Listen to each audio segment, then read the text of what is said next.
চলুন যাই বন্ধু, বুন্দিয়াটা রেডি করি নি। কীভাবে রেডি করলাম সেটাই দেখাবো আর কি। চলুন শুরু করি। এগুলো দেখে কি মনে হচ্ছে বন্ধুরা? কি করবো আপনারাই বলুন তো। করতে করতে বলাটা শুরু করি।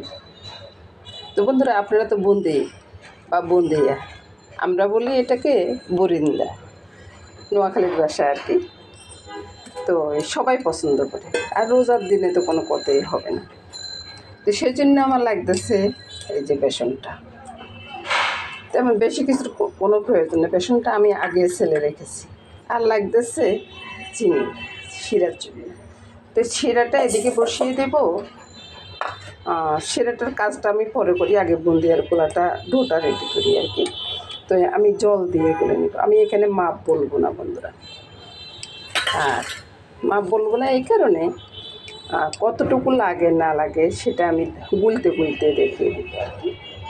তো আমি এখানে বুন্দিয়ার এর ভিতরে জল দিয়ে গুলে নেব আর কি। এটা দেখে কিছু মনে করবেন না বন্ধুরা, অনেক দিন ব্যবহার হয় না তো ওই জন্য। তো আরেকটু জল দিলাম, দিয়ে ভালোভাবে গুলে নিই। তারপরে দেখাবো যে কতটুকু কীরকম হলে ভালো হবে আর কি। আর বন্ধুরা, ঘরে বানালে না খাইতে আর কোনো সমস্যা নাই, যতটুকু মন চায় ততটুকু খাওয়া যায়। এখানে কোনো সোডা বা কোনো কিছুর কোনো প্রয়োজন নেই, শুধু এক ডোটা ভালো করে মেশানো দিয়ে কথা। এর থেকে বেশি পাতলা করবো না বন্ধুরা, এটাই যথেষ্ট। যে বাটিতে বেসনটা নিয়েছি আর কি, সে বাটির এক বাটি জল লেগেছে। তো এরকম হয়েছে বন্ধুরা। অর্ধেকটা বন্ধুরা আমি এখানে রাখলাম, আর অর্ধেকের ভিতরে একটু কালার করব। এবার বলি বন্ধুরা, যে বাটিতে ওই যে চিনিটা নিয়েছি সে বাটিতে এক বাটি জল দিয়ে দেবো, আর এটার সাথে 1 চিমটি নুন আর 2টা এলাচ আছে। তো প্রথমে শিরাটা করে নিই বন্ধুরা। শিরাটা হয়ে গেছে, এবার এক সাইডে রেখে দিব। পরে এটা বসিয়ে তেলটা দিয়ে দিব। তেলটা দিয়ে দিলাম, চুলার আঁচটা বাড়িয়ে দিলাম। তেলটা গরম হয়েছে কিনা একটু দেখেন, এখনও গরম হয়নি। এবার তেল গরম হয়ে গেছে, এরকম একটা ছাঁকুনির সাহায্যে আমি বুন্দিয়াগুলো দেবো। চুলার আঁচটা কিন্তু একবারে হাইতে আছে। এভাবে আর কালারটা বন্ধুরা আপনারা না করতে চাইলে নাই দিবেন। এই যে ছাঁকুনির সাহায্যে এভাবে বুন্দিয়াগুলো তুলে নিই।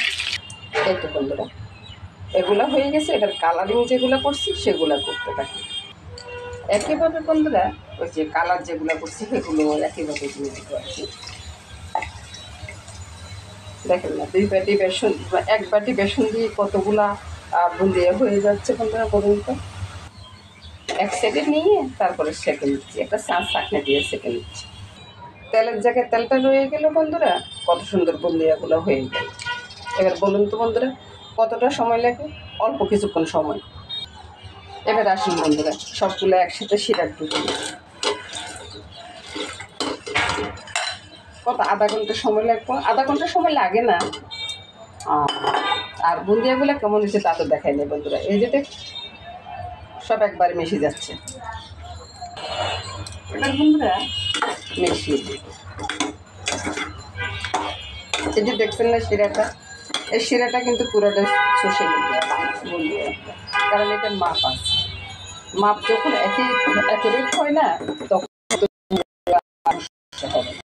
আর বাজারে কিনতে গেলে কিন্তু বন্ধুরা এই বুন্দিয়াগুলো দেখা যায় না। আমাদের নোয়াখালীতে কিন্তু আছে এখনো।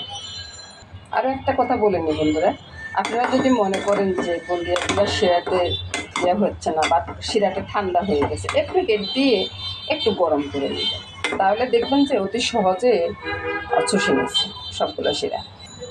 এবার দেখুন বন্ধুরা, একবারে শিরা ঢুকে টইটুম্বুর হয়ে গেছে। এবার আমি ঢেলে নেব। এবার দেখলেন তো বন্ধুরা, কত সহজে সুন্দরভাবে বুন্দিয়াটা ঘরে তৈরি করা যায়। ইফতারের দিনে তো কোনো কথাই নেই, মানে রোজার দিনে আর কি কোনো কথাই হবে না। তো নমস্কার বন্ধুরা, সবাই ভালো থাকুন, সুস্থ থাকুন, সুন্দর থাকুন বন্ধুরা, এই কামনা করে আজকের মতো আমি এখানে শেষ করব।